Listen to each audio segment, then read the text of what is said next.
What's All up? right, we welcome you guys to another episode of Sports Talk Unfiltered, where we're talking unfiltered sports with a kingdom twist. And we have with us today, we have Tony. Say what's up, Tone. Hey, what's good, everybody? We already know what's going down. we got Howard with us. Go ahead, Howard. Man, I'm telling you, these new people, Bishop, we got to do something about them. These new people got some stuff with All right, we got a new one on the panel right now. What's up, Kevin? Bishop, good evening. I just got one question. Who's the king in your dome? Because we're going to twist you up tonight. That's good. That's good. All right, let me share with you guys the rules of what's going on. Each analyst will start off with a time clock that's going to be over top of them. You see it, we put one over top of Tony right there. And on that time clock, as they make provocative and interesting points, they will get some time added to the clock. The time will move. And then we have 55 minutes. We're going to be on the show. And whoever have the most time left on the clock at the buzzer will win. What makes this a kingdom twist is that whoever has the most time on the clock will get the last word. Will they be able to give an encouraging word to our viewers to get them through the rest of the week? We're going to tonight for this round. If someone makes a statement that Well, the Bucks come the other way. Holiday spins, layup, shot won't go, and Lopez is fouled. For a guy with a hyperextended knee, what a fantastic defensive play. This is reminiscent of LeBron James in Cleveland against Golden State. What an effort. Incredible block. He only knows one way to play. With perfect timing. Wow. LeBron James, the offense is running through me like this. Irving drives, top step inside, close up, misses. Rebound taken by Iguodala. Iguodala to Curry, back to Iguodala. James, LeBron James with the Oh my goodness. Curry running hard by Iguodala. And superhuman defensive recovery by LeBron James. Wow. Now Booker with Tucker on him. Throws it up for Kumpo. What a block from Giannis. That was great. Was great because that was a turning point of the series also and the game also with that. But the one that I loved the most was last night was Giannis blocking, which should have been a dunk. But I mean, look at this dude, man. This dude Stretch Armstrong. This dude ain't long for nothing. He's Stretch Armstrong. And what one thing about this dude, he is not fearful. I mean, he's not scared of anything. He goes and gets it just like he wants to get it. He's not scared of nothing. And that was a pivotal point last night when he blocked that shot at the rim. I'll go with it. If I have to pick something right now, I would go with the shot at the rim for Giannis as well because, I mean, man, that was a big – I mean, if he doesn't block that shot, who knows who wins that game last night? If he doesn't block that shot, who knows who wins that game last night? Even though Milwaukee was coming on strong, if he doesn't block that shot last night, I think it would have been a game changer. So I give it to Giannis. That shot right there. I give it to Giannis.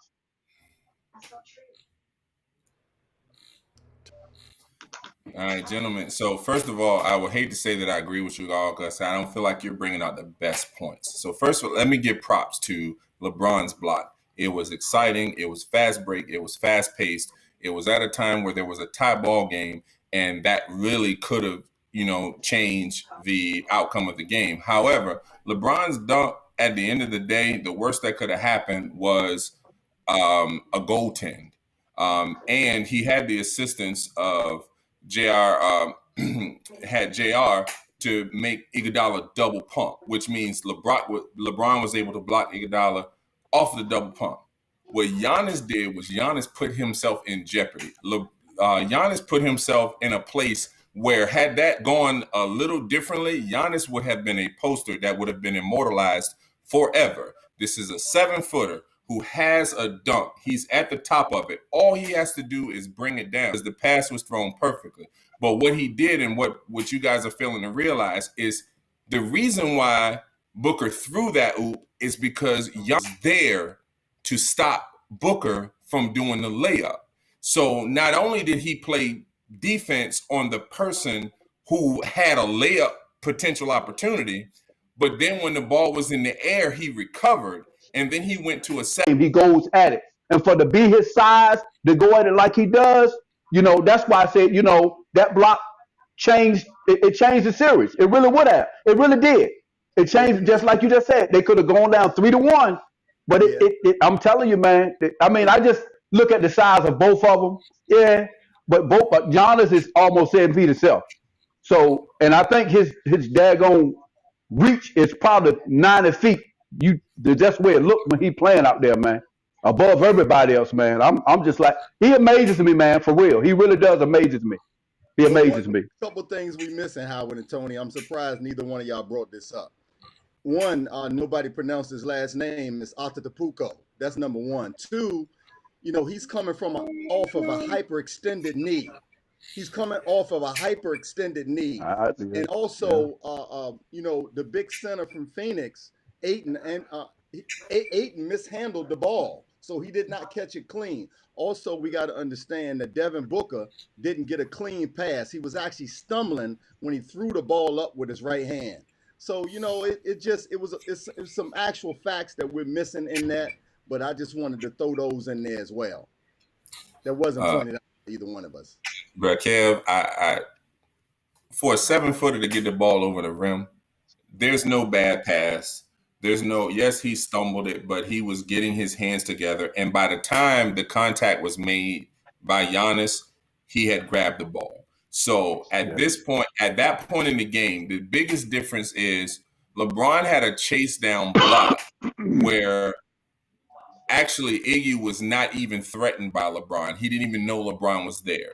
So when you play defense, when you can check from the outside and people don't know you're there, you can catch them off guard. They don't know how to put the ball up. Ayton knew that Giannis was in his face. And so when he grabbed that ball, Ayton's intention was to make Giannis Antetokounmpo a poster. And when he made him, his attempt was to make him a poster, the difference is Giannis has no fear. Giannis does not care about looking good. Giannis doesn't care about how he's the one who will make a backboard off the backboard three that had no business going in, and he'll throw his shoulders up and like, it went in. So he doesn't play the game to look good. He doesn't play the game for what everybody else thinks. Giannis plays the game to win the game. Like Herm say, hello, you play to win the game. Giannis is the epitome of that. He had no fear of being immortalized in the poster. He was like, I have to do everything I can for us to win, because what we forget is that could have tied the game up. The game could have been very different. And so I think he hyped his team up. He hyped everything up. Like I said, we're all agreeing that it's Giannis, but I don't want to take anything away from what Giannis did by trying to give Ayton the excuse of being a 7-footer or give Booker for passing it off. Giannis was head up with Booker. He saw the ball go up. He turned around. Most people would have thought there's no way for me to get that without goaltending. So what he did was he threw all of that out. He's like, if I get a goaltend, I get a goaltend. But I have to do everything to help my team win. Well, Tony, you was too young to remember this, but Bishop, I think I'm going to knock it out the park with this. Who was the only other Milwaukee player to win a defensive MVP? Oh, come on. Let's talk about Lou Alcindor. What are you talking about? No, sir. Sidney Moncrief. Come on. Send him down. Send him out of here. Sidney. Bishop, send him out of here, Bishop. All right, guys, we gotta end that round right there. Good round. I don't know what they had. I want to say he is in top 5 of one of the best leaders there ever was. He is. That's leading the team. He's in the top 5. So I'm going to leave it right there. He's in the top 5. Next. So if we want to go with leaders, and when I think of leadership, I think of someone who does more with less. to me, there's no one who's ever done more with less by themselves than what LeBron James did when he took that team against the Spurs, who had no business being there. And he was able to take out Dwight Howard. He was able to take out the Celtics with the big three. He was able to do all of that, and he was able to get to the finals with that. The thing about Chris Paul with leadership, we can't look at this one situation and say he was the greatest leader, because he had that same opportunity with Houston and he came up a little bit short. He had that same opportunity with the Pelicans and they never even made a playoff run. So though I agree, Chris Paul is a great leader and he has a tendency to make others around him better, to put him in the category with the Oscar Robertsons, who was able to do it basically by himself, with the LeBron James, who took that team and they basically did nothing. There's so many others who did more with less than I'll say with Chris Paul. And then it's difficult to be a 6-footer and be that man to control the entire game the same way. I would even look at someone like Allen Iverson, who they surrounded him with 4 people who couldn't put the ball in the basket on the floor by themselves. And Allen Iverson often took them to a finals against the Lakers, and they just happened to run up against a Kobe and Shaq team that was far superior. So though I agree that Chris Paul is an all-time great leader, to say he's the best leader of all time, I would have to disagree with that, like, wholeheartedly. Kevin. I concur with both of the brothers. I think, he is the leader in this sense that he's the president of the Players Union. Yeah, he's a leader in that sense. A leader, Brother Howard, a leader don't get, Bishop, a leader don't get traded 4 times. He's got traded from Houston. He's got traded from the Pelicans. He got traded from OKC. He got traded to Phoenix. He even had a trade vetoed by David Stern. Rest in peace, David Stern. So, no, I think he's the best leader at all. I think that was Devin Booker lobbying for his own teammate. For me, the best leader was then Rvan Magic Johnson. A leader is defined as those who can make all those around you. The leader, assist me, man, the leading scorer. He did everything for his team. So though I agree Magic is the greatest point guard ever, as far as just the leadership, I look at leadership as getting more with less. And I don't think Magic ever had the opportunity to get more with less, because he always had more than most other teams did. Howard. Well, you spoke on Iverson, Tone, as being a leader. I would disagree with you there. And another thing is, their team wasn't built on offense. Their team was built on defense. If you think about it, their team, it would have been, I would have been happy for him if he would have ever won a title. I ain't gonna tell you no lie. Hometown guy, could play his hind parts off. I would have been ecstatic that if he would have ever got a title. But nothing, they surrounded him with nothing anyway. So and as a leader, I wouldn't put him at that point because of who Allen Iverson was. And Allen Iverson is one of the best guards that ever played the game. I'll give you that. He's one of the best that ever played that game, but I won't put him as part of a leader. And the question was, do we agree if Chris Paul was the best leader of all time? We all say no. We already know that no. But I still will put him in the top 5 as one of the ones to lead a team. He didn't really have a good team. If you want to put Harden up with Harden and them, man, they was discombobulated, man. That whole team was discombobulated and started with the coach. They was discombobulated. All they did was stand around and look and see who's going to get the ball and shoot. Coach on the floor. So when Monty Williams says, let's do this, Chris Paul says, ho, let's try this. And so leadership would have said, step up. Do you think for a second Magic Johnson, some of those coaches who are considered the greatest coaches, they rode on the coattails of somebody like Magic Johnson. Some of the greatest coaches rode on the coattails of somebody like Michael Jordan, and rode on the coattails of somebody like LeBron James. We forget to put Michael Jordan as the leader, as saying, hey, I'm going to need you to play this kind of defense. I'm going to need you to do this. I'm going to go and score. If you be set up to shoot, I will give you the ball. So to me, leadership is taking over a game. And Nobody took over a game like Allen Iverson. Nobody takes over a game like LeBron. Nobody took over a game like Michael Jordan. Nobody took over a game like Oscar Robertson. Nobody, even James Harden, nobody took over a game like them. So that is what I look at as leadership. I am going to take over a game, and I'm going to make sure that, hey, this is what we're going to do. This is how we're going to do it, and we're going to be successful doing it. And Chris Paul hasn't shown throughout his career. Now, he's doing it now, but he hasn't shown throughout his career that he could do that. Huh?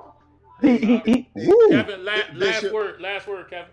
Yeah, Bishop. I mean, men lie, women lie, but numbers don't.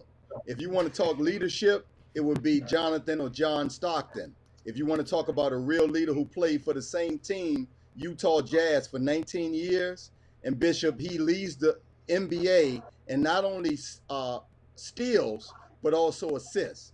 And Tony, to refute your point about Magic and Chris Paul, I'll close with this. Magic had 5 rings, and Chris Paul has 0. A donut. Case closed. All right, Man, let's not go. really case closed, because he had all-time great players playing with him. Name the one all-time great player that Chris Paul has played with. I rest my case. All Thank right, you very guys, much. we gotta go. We gotta go. Good round. I don't understand why I ain't been getting no points for all of this, though. I've been killing these dudes, but it's all good. Yeah, but we won't really talk a lot of that stuff. We went off topic. I let y'all debate, but we went off a topic on that. Tony, Let's Hey, go. Bishop, he killing us in his mind. I don't know what he talking about. All right, we going to the next round, guys. Look, Pro Football Weekly just put out a list of their top running backs. And so we want to look at this list, and we want if they have this list correct or not, or if there's some things that need to be changed. You heard me say almost. I ain't say it like that. Almost his whole career since he's been in the NFL. Fact check. Come on, man. Well, you better fact check it and watch and see what I say. Oh, fact check. Look at this, man. Are you just talking? Are you just talking? Or No, I'm talking, man. I'm upset. I'm upset that he ain't up on this Ezekiel list. Elliott has not led the league in rushing in his career. How we gonna let you give you a chance? So go ahead and finish, bro. But he has not led the league in rushing ever. So continue. All right, go ahead, Toe. All right. Okay. Oh my So, gracious. Oh, Let's start by saying I am not an Ezekiel Elliott hater. In fact, I think Ezekiel Elliott has one of the skill sets that a lot of running backs don't have, which is pass protection, and he's able to block and help with the passing game. However, when we start to look at quarterbacks and we say who's the greatest quarterback, one of the things that we fail to realize, like Jameis Winston threw for the most touchdowns, the most yards, but he also threw for the most interceptions, which is to say that when you turn the ball over, you hurt your team more than you are helping your team with those other situations. Ezekiel Elliott had 6 lost fumbles last year, and they were in clutch situations. He actually had one game where he fumbled the ball 5 times. It just so happened that the rest of his team was able to recover it. So when you say he had a bad game, my thing with him, and it's the last Year, not game. Year. No. Hear what I'm saying, Howard. He led, and everybody on this list, you can fact check this. He led them in lost fumbles. Fact, please. And so what I'm saying is, when you look at a lost fumble, you are turning the ball over. You're putting your offense in a bad position. You're doing other things. So though I agree, Ezekiel Elliott is a great running back, it is with everyone else on that list. Now, don't get me wrong. If you ask, should he crack the top 10, I honestly don't feel like Josh Jacobs and Chris Carson should be there. I really don't. I feel like Ezekiel Elliott would be above them. I do, however, feel like Kareem Hunt would be above him, because Kareem Hunt does everything that he does, but he maintains the ball. But as far as to say Ezekiel Elliott is one of the top, I have to factor in the fact that he has had turnover issues for the last few years. It's not just one. It started in his rookie year when he had the greatest year. He's still on to the football. So I would say that he should be in this top 10 list. But again, this is analysis by paralysis. I mean, I like Christian. I like Derrick. I like Saquon. I like Kareem. But these other running backs, I think that Ezekiel should be rated above them. How about top 5? No, not top 5. Okay. You're asking too much. All right, how you think top 5? for Ezekiel? Top 5, looking at Derrick Henry, Cook, McCaffrey, and Chub. Aaron Jones should be in the top 5. I'll tell you that. To me, Aaron Jones should be in the top 5 before Chub. But I mean, let's look at the careers of all of them, Tony. Since you want to say you don't think he had fumble problems, let's look at the career of all of these guys that's up here, Tony. Let's do this.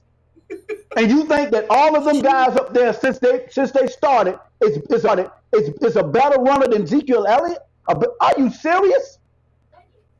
You saying that because Denver ain't been to the playoffs in a long time. That's why you saying that. That's not the topic. Fighting words. The topic has nothing to do with Denver. The topic has to do with whether Ezekiel Elliott has met up to a hype. And I'm telling you that since he got that check, he has not been the same Ezekiel Elliott that he was the first couple of years when he was hungry. So let's just be real about that, sir. And so he said top 10. Top 10.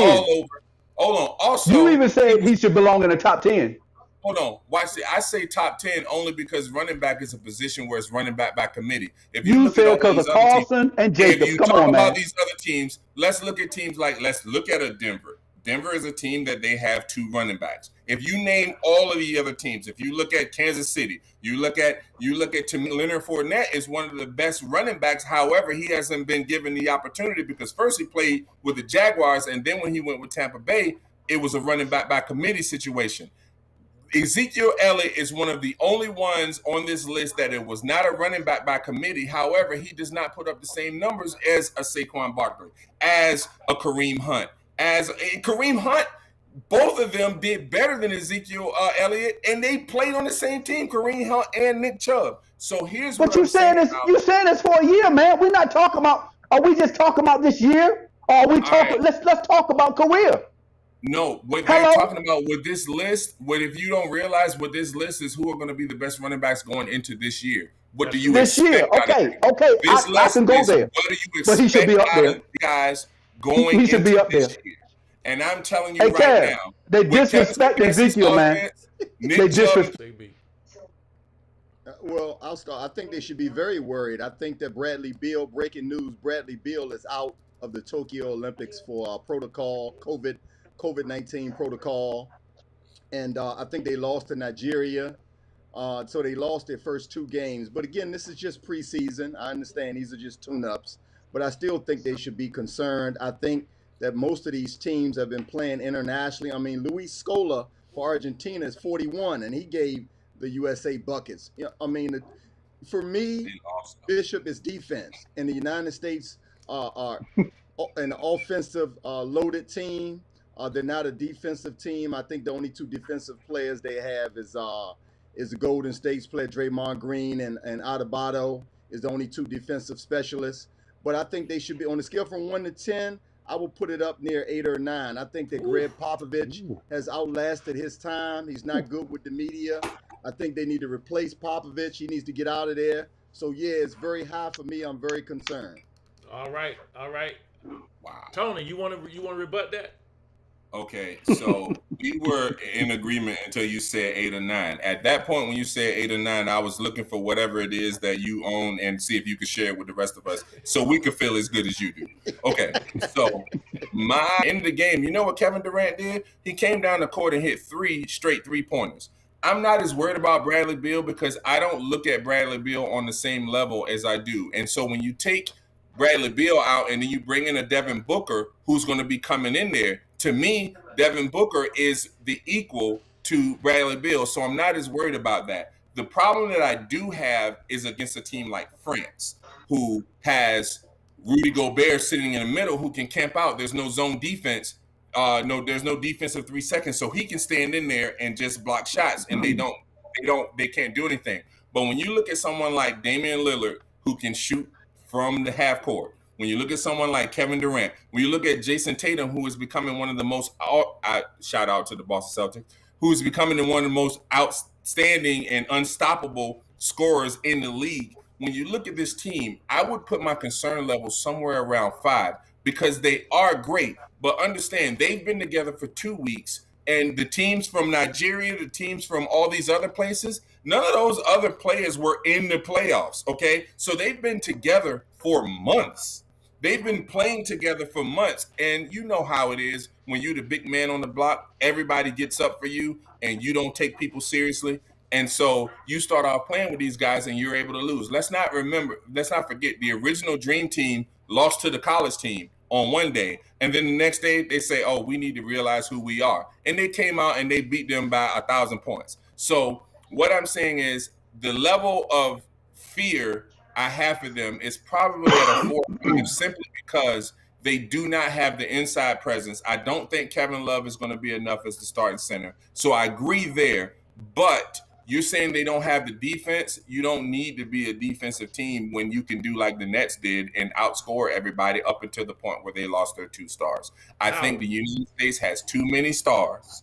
They're going to score too many points. And I think only a team like I think they need to worry about Luka Doncic because it's only a 40-minute game. It's not a 48-minute game, so they don't have to worry about people tiring out. So the United States would beat everybody in a 48-minute game, but in a 40-minute game, people don't have as much chance to tire out and things like that. So that's why I even give it as a 5, but I just think they're just too talented. And the most talented team, when they start to play together, which they will do over the next couple of weeks, I think that's going to put them in the place where they're going to win. Howard. I'm gonna start by giving you -5 points for going over your time. Look. I don't see your time. Look. Bishop called my name 3 times. You didn't hear. Look, I love you, bro. Ain't no biggie. Look, man, I agree with you, Tone. I'm almost up there with you on that aspect. I'm not concerned. I will. That the big boogeyman, the big bully called the USA basketball has lost their power. Like Mike Brown, who's coaching the Nigerian team, had 7 players on NBA rosters on the Nigerian team that beat the USA. I think nobody's afraid of the USA anymore. I think that, they're playing hero basketball, which is isolation basketball. And in a 40-minute game, like Tony mentioned earlier, and the 3-point line being short of Bishop, I just think that the USA is in trouble. I think I'm going to sound the alarm now. And shout out to Candace Parker being the first woman on the front of NBA 2K. So let's get the females in the WNBA some love, will we? In their 25th Go ahead, give them some points season. for that, Bishop.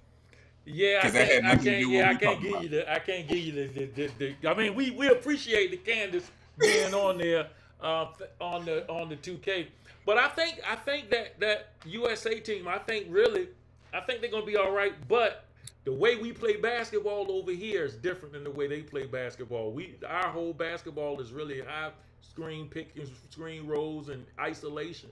They play team ball in them other countries, And it's officiated differently too. Yeah. So Bishop, just my comment on what Kevin said, the big boogeyman. Let's understand. I could take a team of players who are not playing with Team USA right now that would beat this current USA team, i.e., LeBron James, Kawhi Leonard, AD, etc., etc. So if the United States still sent its best players, it would still be the big boogeyman and they would crush them. So then, on top of that, you're talking about what Bradley Beal. I'm not dismissing what Bradley Beal is, but I'm saying what Bradley Beal is on an offensive end. When you have someone like Damian Lillard, when you have someone coming in like Booker, when you have somebody coming in like Chris Middleton, you're having other people who can make up for the loss of Bradley Beal from an offensive perspective. However, I would say Chris Middleton is a little bit bigger than Booker. So, I mean, a little bit bigger than Bradley Beal. So he gives him more of a defensive presence. So what I'm saying, I'm not worried about them from that loss perspective. It only matters them guys getting minutes together. The more minutes they get together, it's going to start to come together. You talk about the other teams playing team ball. They've been playing team ball for months. The United States got together a couple weeks ago.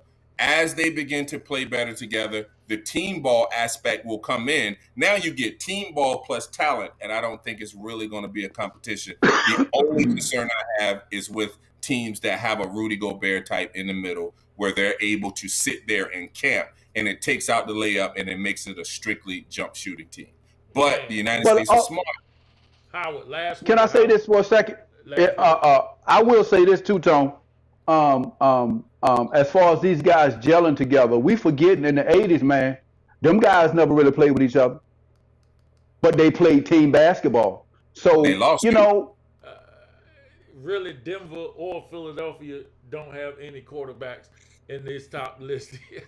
So this is the only reason why I am saying something about Dak Prescott, because the other two are not in there. You're a Seattle fan though, right? You're not a Philly fan, he Kevin. a Patriots fan, man. You a New Patriots? England, New England I just like the player Richard Sherman. Shout out to Oh, Richard okay. Sherman. You're a New England Patriots. Oh yeah, I knew you still. Yeah. Same Yeah. difference. All right. Well, the question is, Dak Prescott listed as 7. You think that's right about where he needs to be? We'll start with you on this, Kevin. 2 minutes apiece, guys, because we're getting up almost at the end of the show. Yeah, I think that's high, Bishop. I think Dak is coming off a major injury with that ankle. I think he's unproven. He did get the money. He got the money. Shout out to Jerry Jones. But I think that's high. I think he's an unproven commodity. I think that Dak is. I think this injury is going to be a debilitating one that's going to resurface a lot for him. Even putting Tom Brady up there too, I think that's too high, even though he's a reigning Super Bowl champion. I mean, he's 41, 42 years old. So I think this list is good. Patrick being number 1. I think Aaron Rodgers should be number 2. And Lamar Jackson should be number 3. But I think Dak is I think his injury and his resulting injury and the rehab is going to mount throughout this long season, and I don't think he's going to be able to produce. Tony, we'll let you have the last word. I would agree to this list, with the exception of I think Dak should be somewhere around 9, simply because there are 2 players that I would put over him. Number 1, people are disrespecting what Ryan Tannehill has done and what he will have the ability to do this year, adding This Julio joker Jones. crazy. This joker is crazy. Serious? No. So fact check. Do your stats. Ryan Tannehill, he was the number 1 quarterback off of play action. And what better play action quarterback to be than having the best running back in the league, which is Derrick Henry. So that's why I would put Ryan Tannehill there. And also, people aren't giving credit to the boy out in San Diego who is absolutely balling. The rookie he was a rookie balling last. He's going to have everything to do this year. I loved him. I thought he should have been the top quarterback picked because he has the best size, the best arm. And so I agree with that. I think Dak is going to have a little bit of a slower process simply because that offensive line is not the offensive line that it used to be because there's Howard, last word. Man, I don't know. You must have got some of that whiff of what Kevin was doing, man, smoking. Because I don't know what you're talking about. Now, if you want to put Dak down there with the 9 or 10, because one thing I want you to remember before he went down, he was leading the league in passing. Phenomenal show, guys. Phenomenal show. Hey, we come out. I don't know how, Howard, you came out on top. I don't know how that happened. You came out. Bishop, you got a whiff too. I let him talk. Look, he came out on top. Howard, you did a good job on that, man. You edged the competition. Kevin, you was next. Tony, you brought up the rear on that, Tone. If I had a subtract button, I'd have took away a couple points. You went over the time a little bit, but you made probably. I don't see a time. I know the internal clock. We gonna put one That's up. what we going with. We gonna put one up in the corner next week, guys. Phenomenal show. Listen, guys, we had 3,000 people log in on KPTV watching this tonight. So, guys, we thank you. Wonderful show. Yes, that was a lot of witness to your cheating, though. Yeah, we had a good time tonight. We had 3 excellent people talking about sports, man. I think you guys can go up against any of them on there. Howard, you got the last word tonight. And so give the people an encouraging word. Tony, we appreciate you. Kevin, we appreciate you. Say bye, fellas. All right, peace out, fellas. Love, peace, and blessings. Love y'all, man. Howard, Listen. Everybody. It's been not a long time, but I've been seeing these things about guns, people getting shot and killed daily, children now. It's ridiculous. And we can see the way that the earth is the way it's moving in the earth. This situation for these things like that are going on. Pray. It's time to pray, y'all. It's really time to pray. Pray for our young folks. Pray for our older folks. We need to stop this thing with these guns. We need to put these guns down. I'm so glad that God chose me for this spot tonight, because I just feel in my spirit that we all need to step up to the plate, doing something about this or helping do something about this. I don't know what it is. I don't know however we can come together. But the name of Jesus, I plead the blood in the name of Jesus tonight for anyone that tries to take somebody else's life. I plead the blood for God to save them. I plead the blood for the gun not to go off. I plead the blood right now in the name of Jesus. It's time out, y'all. It's time out. It's time out. The enemy is wreaking havoc in this season. But anyway, I understand the most that if you learn and understand anything in your lifetime, understand that God loves you and Jesus died to save your sins. So it's time to get yourselves right. It's time to get yourselves together. It's time to seek the Lord. Everybody needs the Lord. I pray that you seek the Lord. I pray that you seek the Lord and continue to pray for this nation in the name of Jesus. I bless the name of the Lord tonight. Thank God for my bishop tonight for allowing this show to be the way it is. I thank God for him tonight and KPTV and all the things that he's doing in the nation, and he's doing it the way God allows him to do it. So we bless the name of the Lord tonight, and we thank y'all for tuning in with us tonight, and pray that y'all tune right back with us. Thank you for watching us. Check back with us. Kevin stepped out, so check back with us next week at 9 o'clock p.m. on Thursday. Next time, Tony will be here, Howard will be here, Kevin will be here. We're going to battle again on next week, guys, and going to see who come out at the top. Right now, there's one for Tony and one for Howard on there, and we'll have a little I told you I'm going to get you. next week. So, God, thank you, guys. We'll see you guys again on next week. Great show, great show, great show. Can we get